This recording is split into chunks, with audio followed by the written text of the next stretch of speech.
What is the meaning of life? Why are we here? The biggest questions of all.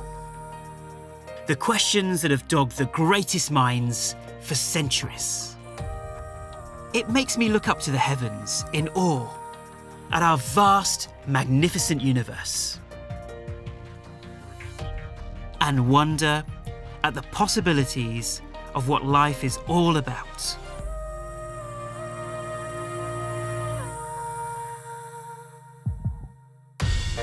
Are we really here on this planet just to wake up, go to work, come home, eat, watch a bit of TV and go to sleep? Is this the meaning of our life? What are the meanings of life that we currently hold as a civilization? There are, of course, the great traditions of the world, each claiming that it knows the answer to the meaning of life. There are an estimated 250 sacred texts making up the collective spiritual knowledge of our planet. And therefore, we have many different answers to the question, what is the meaning of life?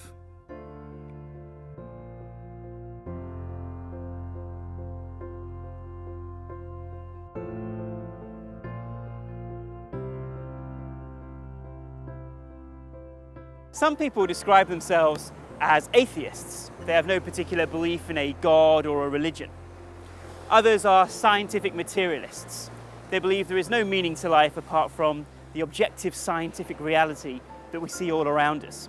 What you see is what you get. Matter is all that matters.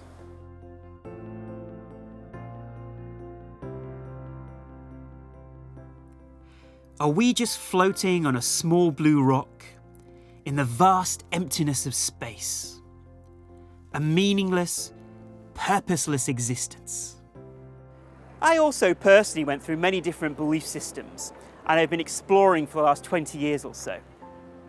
I was heavily exposed to a couple of religions whilst growing up.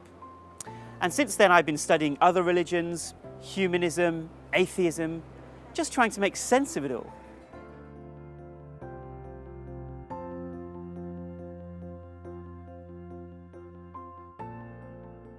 Now, I'm very scientifically minded. I find it difficult to just believe something on faith. I need a lot of indicators that point to a particular truth or a particular conclusion. So I decided to study quantum physics, psychology, science, to see if they could give us any clues as to the meaning of life. And frankly, I was astonished at what I found. We traditionally think that science and any kind of spirituality are on opposite sides, that they're incompatible. But some say that we could be at the beginnings of the convergence of how we view our vast universe. Imagine if there could be a third way, a way of reconciling science with spirituality, a way of uniting us all on this journey towards deeper understanding. I want to share with you some of the latest findings in science, which are frankly mind-blowing. Now, they don't necessarily prove or disprove anything, but they do break down our view of reality. And they also reveal to us some fascinating clues as to the meaning of life.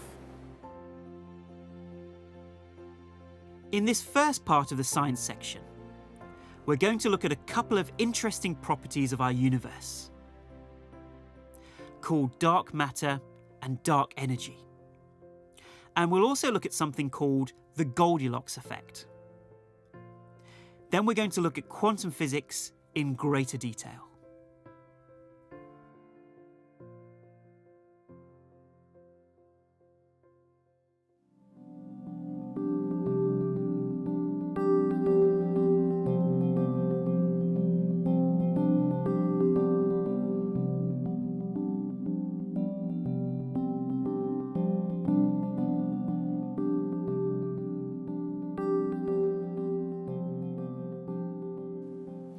You join me on this beautiful mountain at one of the highest observatories in the world, where scientists and astronomers have gazed out into the sky for decades, just trying to make sense of our universe.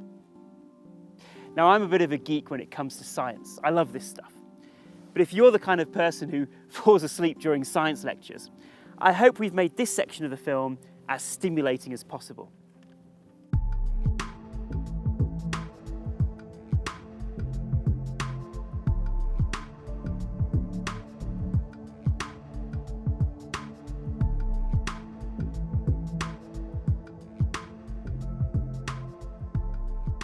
So far, science can only explain a maximum of 4% of our vast, incredible universe. According to NASA, the other 96% of our universe is made up of something called dark energy and dark matter. We can't see it, we can't detect it, and science has no explanation for it. This empty vacuum of space is in fact buzzing with incredible energy. As if all the objects of the universe are in fact not floating in empty space, but instead floating in a thick glue that holds everything together. Some say 4% of our universe is manifested, but 96% of our universe is unmanifested. If science can only explain a maximum of 4% of our universe so far, can we really say that we fully understand our world?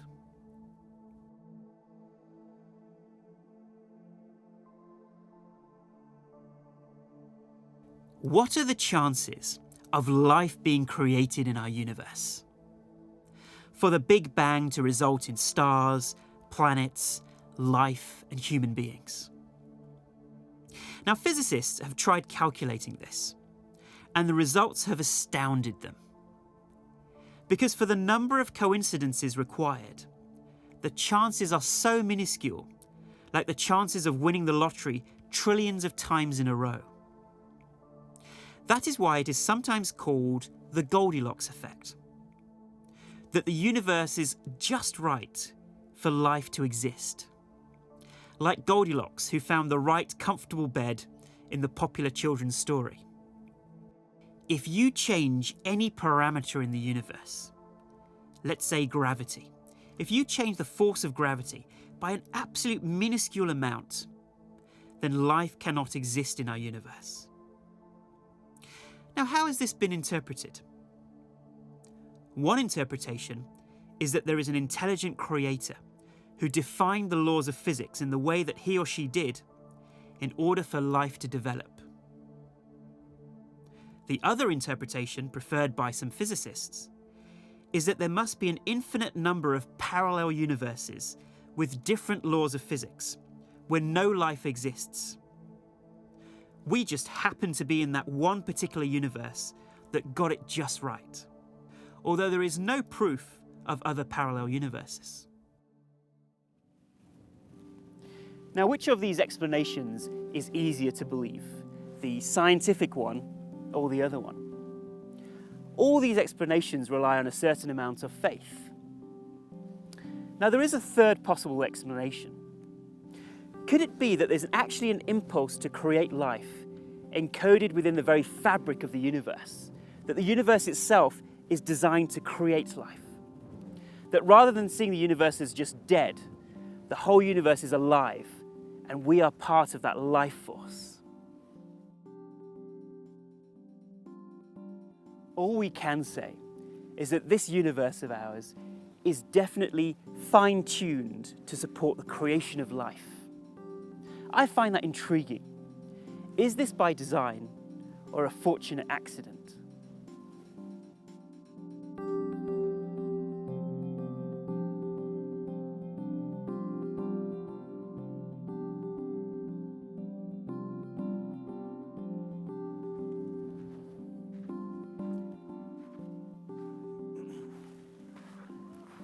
Scientific materialism is the idea that everything in our universe is made up of matter.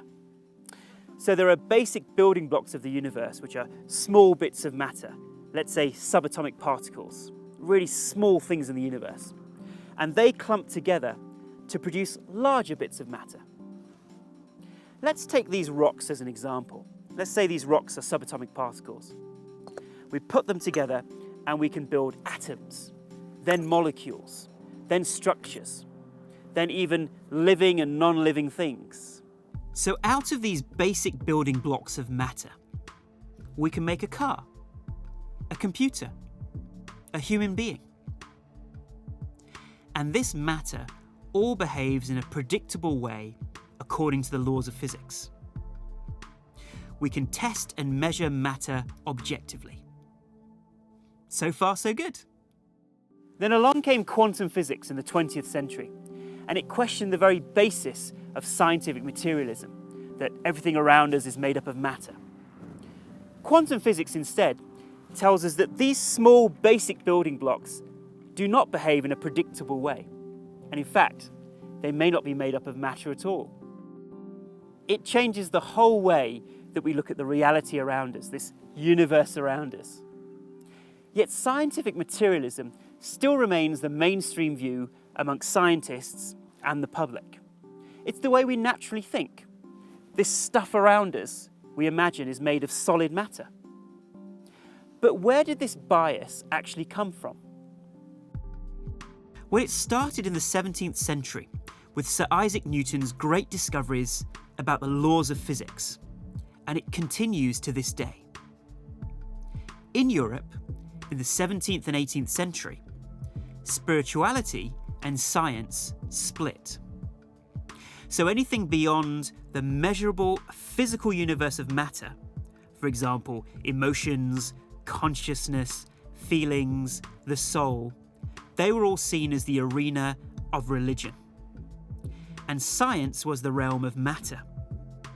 If it can be measured in the material world, in what we call space and time, it is the scientific truth. That split between science and anything non-material, such as consciousness or spirituality, that split and that bias still continues to this day. But this may actually be compromising objective scientific research.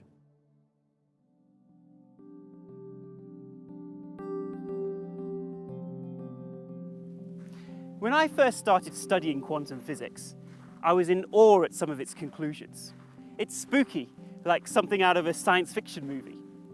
And yet quantum physics is one of the most accurate theories to explain this universe around us. And yet most of us haven't heard much about it. Everyday things that we use all rely on quantum physics. For example, computers, clocks, transistors, lasers. Quantum physics underpins everything in the universe. And yet, at some level, it's an inconvenient truth. It makes our universe strange, unpredictable, paradoxical.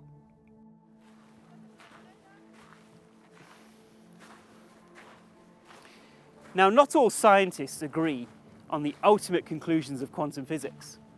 It is an evolving science.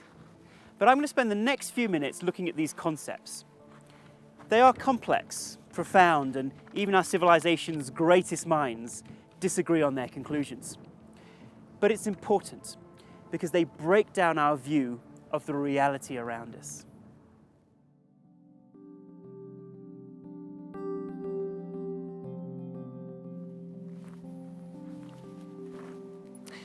Now, when you press your finger onto something solid, let's say the chair that you're sitting on right now, when you push your finger on it, why doesn't your finger go through the chair? Now, we might think it's because the chair is made up of solid matter, but in fact, it's just the forces of nature pushing against each other. We take it for granted that there is solid matter around us, yet nothing is actually solid. You may have heard of Einstein's famous equation, E equals mc squared. Energy and matter are interchangeable. So all this so-called solid matter that we see around us is simply fluid energy forming what we perceive as matter. There is nothing solid at the core. Even if we zoom into a molecule, then into an atom, then deeper into the atom, into the nucleus, then into a neutron, then into a subatomic particle like a quark, the smaller and smaller we get, we don't find anything solid in our universe. Instead, some leading scientists believe that the tiniest things that can exist in the universe, the tiniest building blocks of matter, are tiny strings that vibrate, called superstrings. How these strings vibrate may decide the type of matter that is created. Could it be that everything in our universe is made up of vibrations rather than solid matter?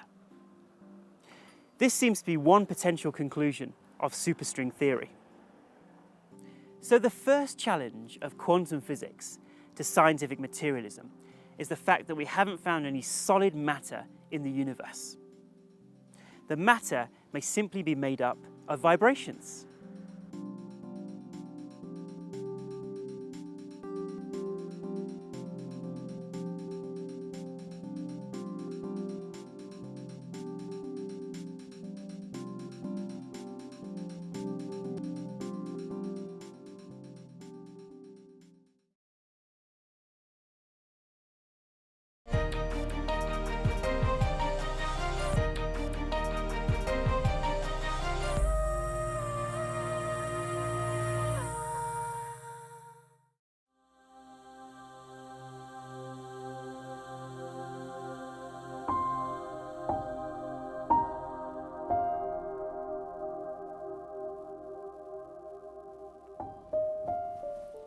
This is one of the most bizarre but central findings of quantum physics, first expressed by physicist John von Neumann in 1932.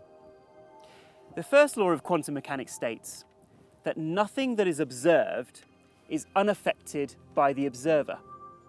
So we as human beings and the stuff around us, we're not separate, we're actually linked. When we look at something, say this rock, the object is affected. This flatly contradicts the scientific materialist view of the world around us. That view that the matter behaves independently and predictably. Let's look at a famous example called the Schrodinger's cat paradox, named after the famous physicist Erwin Schrödinger. Now, he wanted to demonstrate some ideas in quantum physics, so he devised an imaginary experiment to make a point. Imagine we take a cat and put it in a sealed box. And in that box, we also put a liquid dispenser that either dispenses water or poison. There's a 50% chance of it dispensing water and a 50% probability of it dispensing poison. Now, once it's dispensed it, it does not dispense another portion. Now, don't worry, this is a theoretical thought experiment, so no cats were harmed in the making of this experiment. Now, of course, it makes sense that according to probability, there is a 50% chance that the cat is alive and a 50% chance that the cat is dead. This is called a probability wave, where there are different probabilities for different outcomes. Only when we lift the box and observe the cat is one particular outcome revealed. Either we see that the cat is dead or it's alive. The act of human observation means we have stepped into one particular reality, one particular outcome. But until then, all the possibilities of the cat being dead or alive exist at the same time. Because we haven't observed the cat in the box yet, the cat doesn't exist as a piece of matter. It only exists as a probability wave.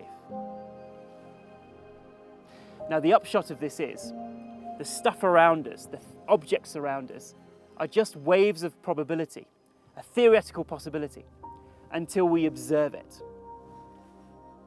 Now, some people say that this is open to interpretation. But there is no room for interpretation of this fact. It is a scientific fact. Now, this isn't just a minor irritation to science. In fact, it's huge. This breaks down the materialist viewpoint that matter exists first and that everything else is secondary.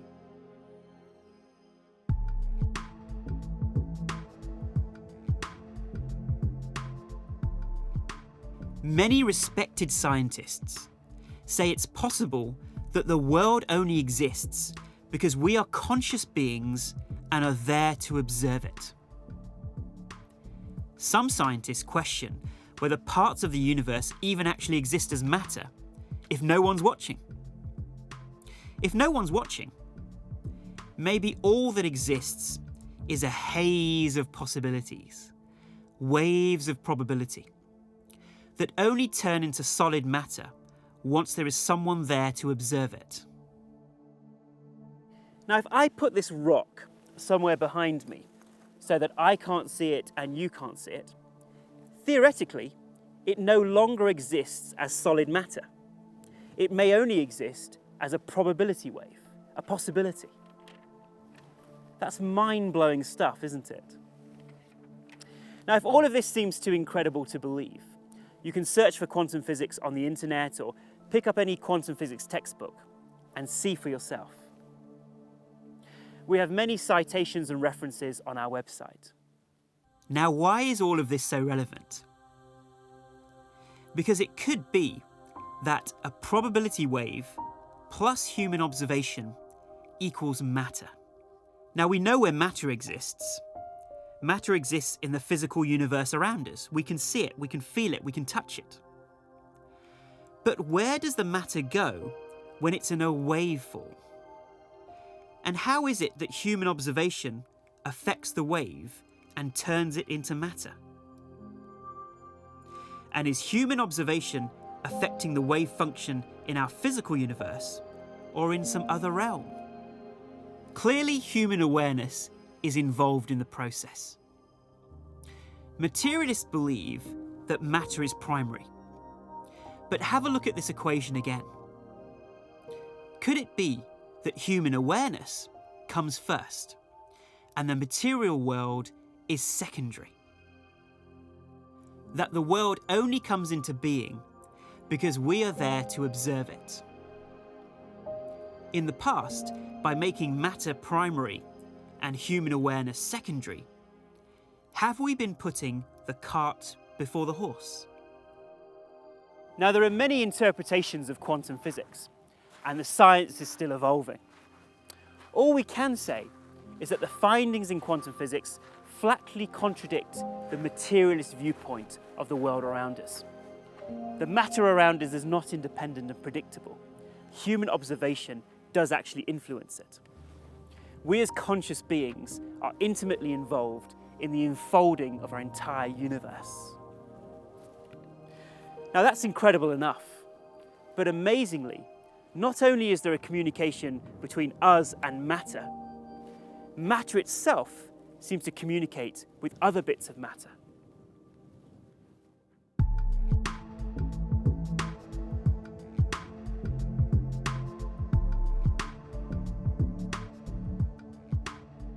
One of the strangest outcomes of quantum physics experiments is called non-locality. Let's take these two tennis balls, which represent two subatomic particles, two of the smallest things that can exist in nature. Now imagine we put them together and they get entangled. Now what do I mean by that? It means that these balls, these particles, start interacting in some way.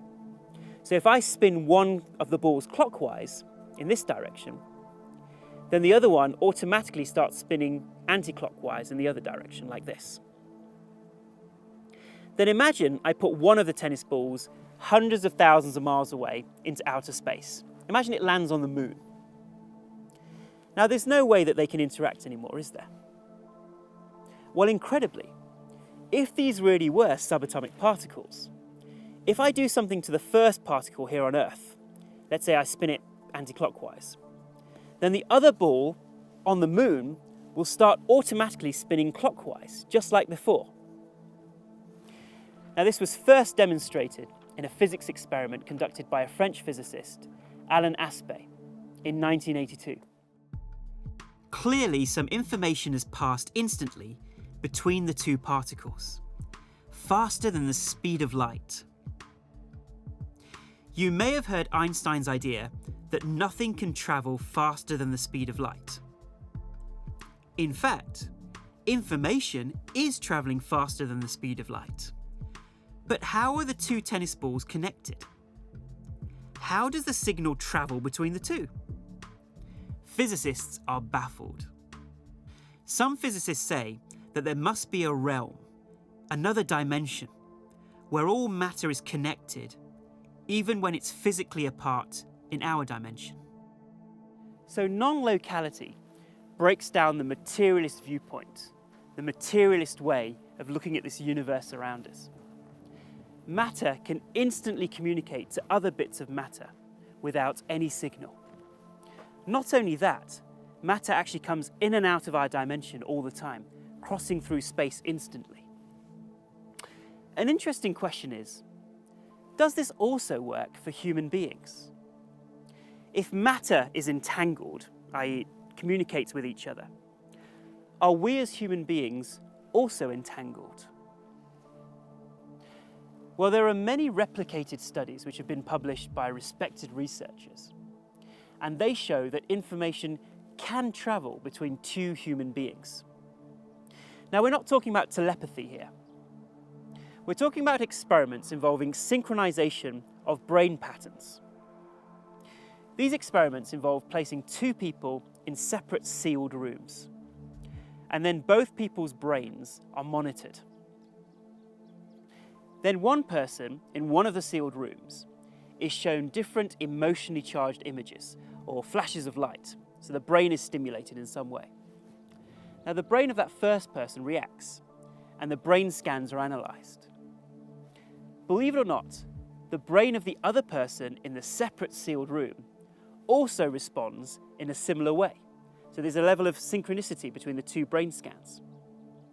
Studies have shown that if the two subjects meditate together in the same room before the experiment, the entanglement is even stronger. Their minds are even more connected. It's like plucking a string of a guitar. The string next to it vibrates in a similar frequency because information has travelled between them, just as in scientific non-locality experiments. Now, it may sound like science fiction, but there is a lot of scientific evidence pointing to the idea of an interconnectedness amongst everything. You, the matter around you, may be linked together and interact, possibly in a different realm. You can view this published research on our website. Now, how can any of this make any sense? Well, there may be an explanation. If you imagine that at the start of our universe, all the energy and matter was condensed and unified into one infinitesimally small space. There was just one thing. You, me, the planets, the objects, may still be responding as if part of one system. As if there is a field connecting everything together in another realm, another dimension outside time and space. Some researchers refer to this as the morphic field. One of the latest theories on superstrings is called M-theory, and this has been worked on by such eminent scientists such as Professor Stephen Hawking. Even that theory states that the entire universe may simply be like one membrane, one unified membrane, floating in another dimension. That may explain these observations of connection and oneness in our universe. It seems like we're all separate, but there may be oneness or connection between everything.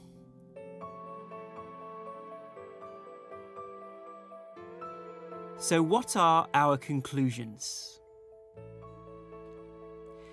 We can only detect and explain a maximum of 4% of our universe. This universe is fine-tuned to support life. There is nothing solid in the universe. everything could just be vibrations manifesting as matter. Human observation affects how matter manifests around us. What's in our minds affects what's out there. There is a realm where information can travel between objects instantly, and this realm is probably beyond our observable universe. All matter and consciousness in the universe may be connected and unified in some other realm. So what are the conclusions of this part of the film on science versus spirituality? Well, if matter really was of primary importance, then scientific materialism would be correct. What you see is what you get. And it wouldn't really tell us anything about spirituality. However, quantum physics challenges the notion of scientific materialism. Now, of course, quantum physics doesn't prove spirituality either, but it certainly doesn't support scientific materialism, giving us tantalizing clues as to the nature of our ultimate reality. The conclusions of modern science are far more radical than any of Earth's traditions and beliefs. I find all of this fascinating, and it's relevant to everything that we do in life. Our reality, the perception of the reality around us, is not what we think it is. We can only wonder at this incredible universe and marvel at the possibilities. That has spurred me on to want to explore the ultimate truth and take nothing for granted. In our next video, we'll go deeper into exploring the nature of our consciousness. And in day 4, we'll begin to explore the first part of our hypothesis on the meaning of life.